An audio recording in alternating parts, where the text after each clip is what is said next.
Alright, what up y'all? It's Metaphor. Represent everyone as you and not verse. We're going to do a video on the moon in Scorpio traveling through the 12 houses. So the first of the 12th house.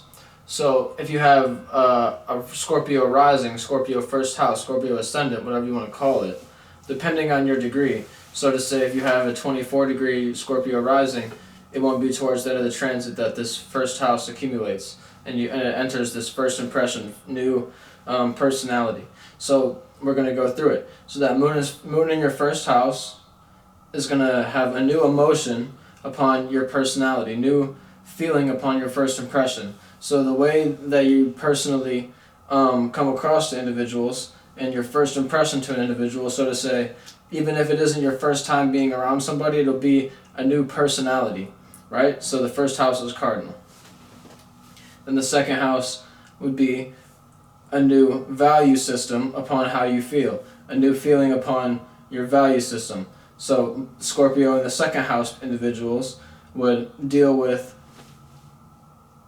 the new value system upon their emotions, right? And this in-depth emotion. So a new feeling upon their in-depth feeling. So a consistent or stubborn way about going in their value system. So you may have a consistent or stubborn way about going your values, and you feel a certain way about it now.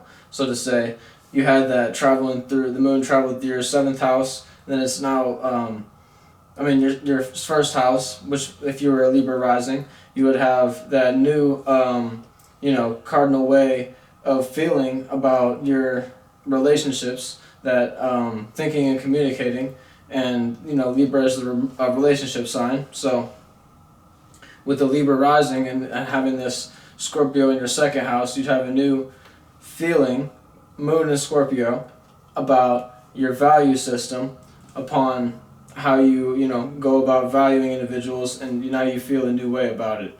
So if you have Scorpio in the 3rd house, it'll be a new feeling upon your environment.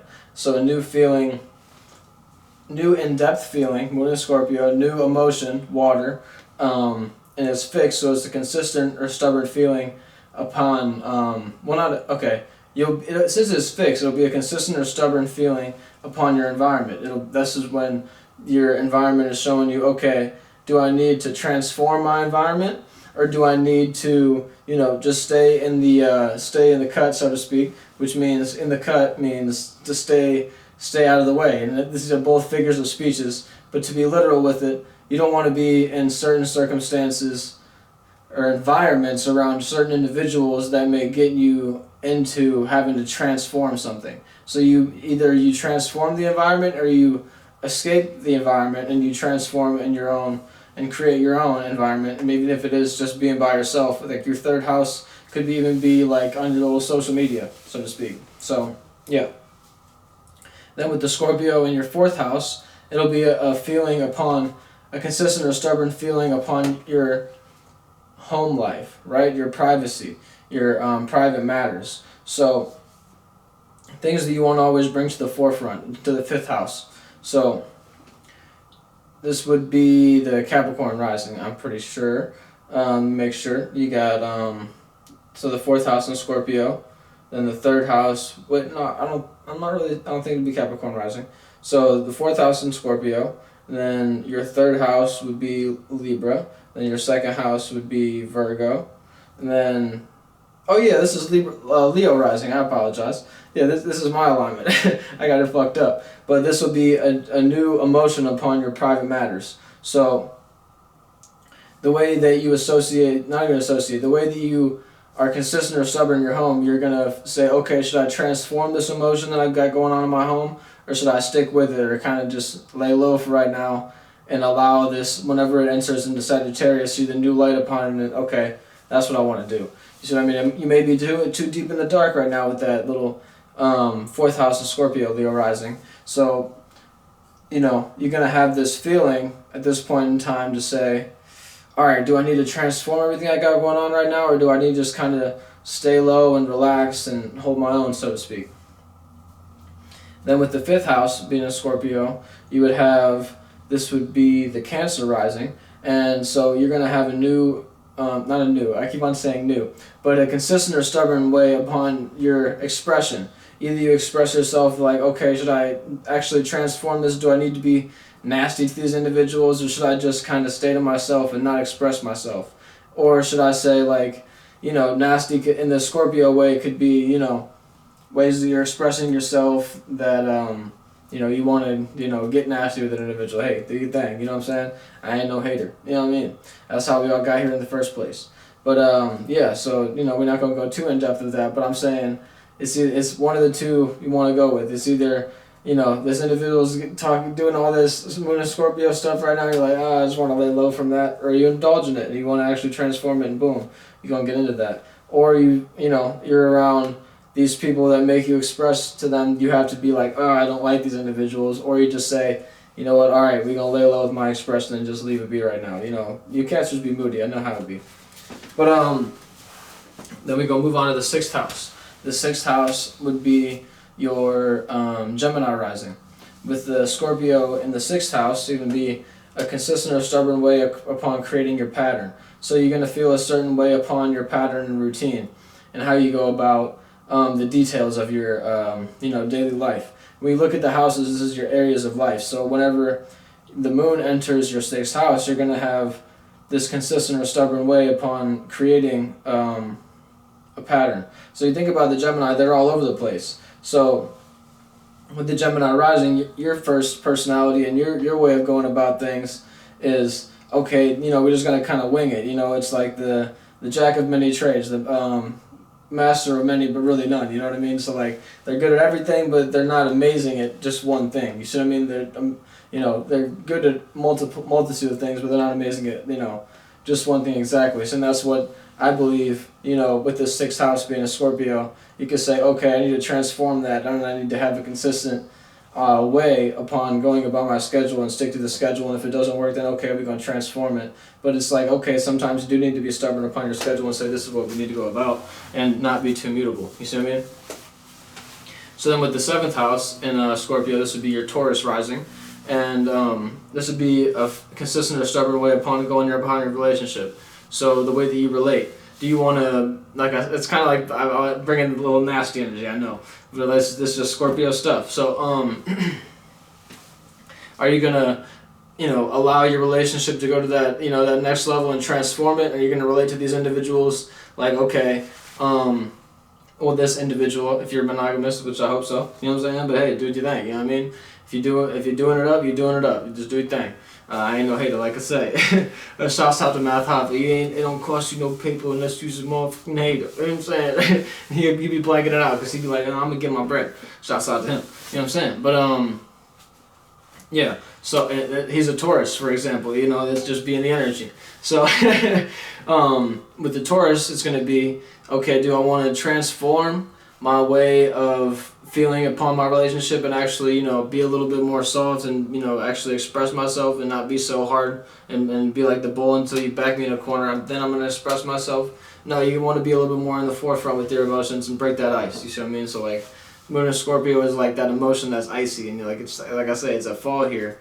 In the previous video I mentioned that. So with the Moon being a fall and Scorpio, you might actually want to fall back, you might just being a bit too logical. You want to tap into a little bit more emotions whenever it happens to go with your relationship, and actually, read body language. Scorpio is all about that body language, just like that. Like I said in the previous video as well, that power control. So like, if an individual is turned towards you when they're talking, that's an important thing to do with their body language. If they have the eye contact with you, that's an important thing. If they maintain eye contact with you throughout the whole entire circumstance, they're telling the truth. You understand what I'm saying? That could be an opposite thing as well. People you gotta watch like that too. It's either they know what they're doing or they don't know what they're doing. One of the two.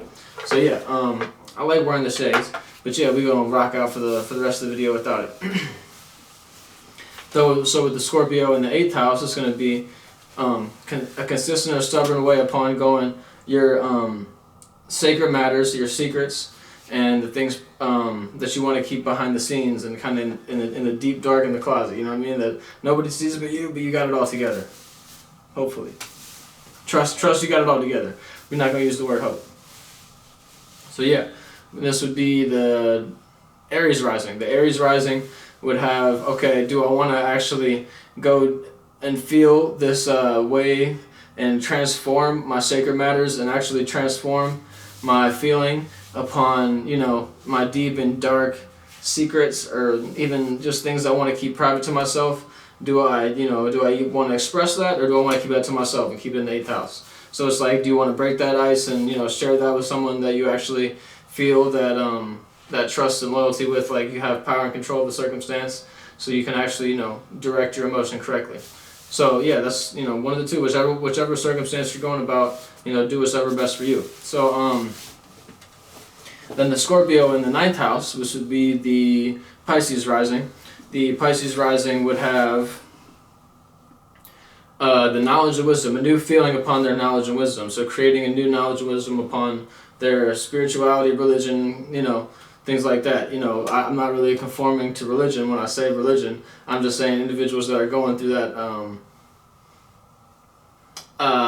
you know, that spiral. That's literally what it is. But yeah, if you're going through that and getting out of it, you're going to deal with that. So if you're getting out of that indoctrination, boom. You see what I'm saying? So there isn't a lot of knowledge and wisdom in the text. You just got to know what you're reading and not just, you know, say like, oh, I know everything about it already.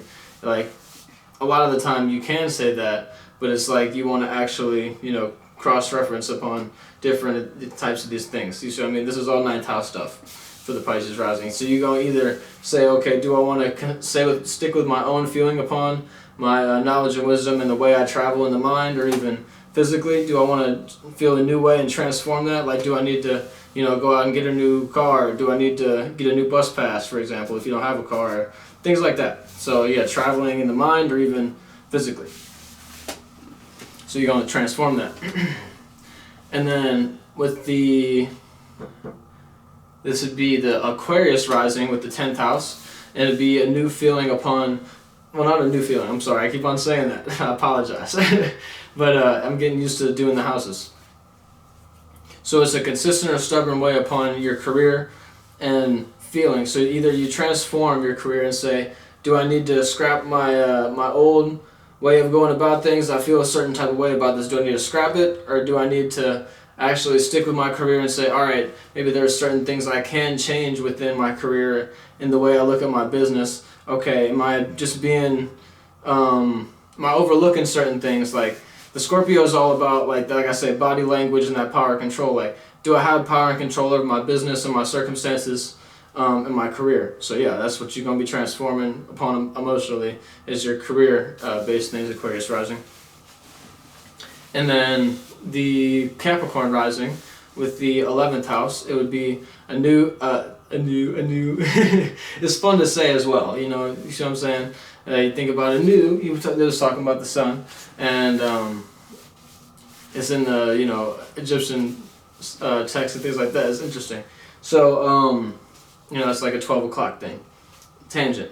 But in your 11th house with a Capricorn rising, this is going to be a consistent or stubborn way upon your associations and what you associate with. So do you transform your associations, or do you need to stick with the same little group that you're rocking with? Or, you know, do you feel like this is best for you, or are you getting the, you know, because like they say, connections are everything. So should you transform these connections you have, or do you need to just transform yourself and be more open with these associates? Last but not least, we got the Sagittarius rising with it in their 12th house. So this is going to be your dreams, illusions, and nightmares. Your consistent or stubborn way upon looking at your dream. Like I explained in the 12th house videos, you want to kind of cross-reference and look at your 6th house. So you look at the Taurus, and like, am I being logical upon my dream? Am I actually bringing a consistent way upon my logistics and practicality? Like, am I actually putting it on the schedule? All right, I got it on the schedule. I don't have to worry about that. And like I say with the Sagittarius, don't be too mutable whenever I'm talking. I was talking about that Sagittarius 12th house video. And this is where you can cross-reference my playlist and also look at this whenever it travels through these moon mansions as well, which is what they call the houses. So with the 12th house, it's your dreams, illusions, and nightmares. So should I transform this dream? And okay, so I had this certain feeling upon, you know, where I see myself in the future. is that realistic? Can I actually logistically practicalize that 6th house? And like, you know, you're gonna see whenever it moves into the Taurus moon, where it's exalted, where it fell. You know, you fell here. You're like, oh man, like, was that dream correct? And then you're gonna see in this, whenever the moon moves all the way to Taurus, you're gonna see, okay, yep, my dreams accumulating. I'm doing the right thing. And you know, these are the ways that you can cross reference this whenever the moon goes back into Scorpio next time, and say, ah, all right, yeah, that was an off dream, or yeah, this is the right dream. But like I said, this is going to be illusory, so you want to watch it throughout, you know, whenever it moves to different moons as well. And you know, I'm gonna keep on tapping in with y'all. We're gonna keep on doing videos on it, and you know, you gonna get the gain from me too as well. So yeah, much love, and holla back at me. Peace.